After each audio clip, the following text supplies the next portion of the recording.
Caroline Konrad is Head of Career Services at the University of Southampton. Caroline, what's the current situation with employment for graduates and postdoctoral students? Well, it's changed overnight over the last couple of years. I hate to say it, but it's not rosy. That doesn't mean there aren't jobs out there. They are. You just have to work a lot harder to find them. One of the things we've seen since the recession is that whilst a lot of jobs were culled, they're not necessarily coming back. Because after all, if you're an employer who's done with 20 fewer staff, you're not going to hire 20 more when your business gets better. You might hire 5 more. The other thing we're seeing in terms of the job market is less of a differentiation between postdoc, PhD, and undergraduate coming out into the workforce. A lot of recruiters are saying to us, really welcoming postdocs, really welcoming PhDs, but unfortunately, you do need to realize that you might have to get in line with the rest who've just done an undergraduate. And what's the impact on employment? Overall, I don't want to be completely grim. There are jobs out there. The impact is more on the job seeker and how the job seeker takes their approach to getting that role.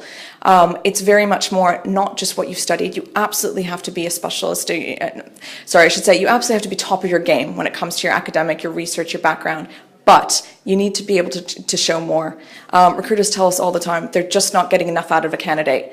Great, they know the research, but they don't know how to pick up the phone and speak to their colleague sitting in, Shanghai or sitting in San Francisco. Somebody who can hit the ground running, who knows how to talk the talk outside of the lab is the biggest change. So how should people be thinking about their careers now?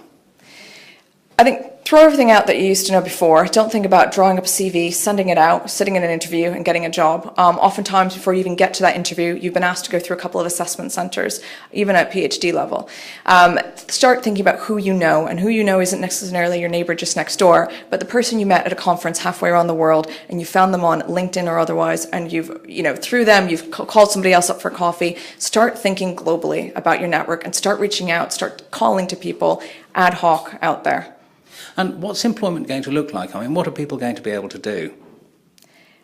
People are going to be able to do absolutely anything they want at the end of the day. And that's why I say it's not about being grim. It's about actually realizing the opportunity that's out there in today's world. Because the market has changed so much, there's so much chance to actually start your own business if you want, and don't worry about failing. I know any number of graduates at the postdoc level who've gone out there, tried and trialed a business, and actually through that gotten into the role that they want to get in. Maybe the business didn't take off, it doesn't matter. They learned so many skills, they built their network of individuals that they got into the role they wanted. I think the other thing to realize is that people keep saying, I'm sure I'm not the first, that roles in academia just aren't there anymore. Universities don't have the budgets, and it's not going to change, unfortunately. So don't think that you can't have that academic role, but consider that it might be something you get 10, 15 years down the line when you become an expert in your field and are going back into the universities.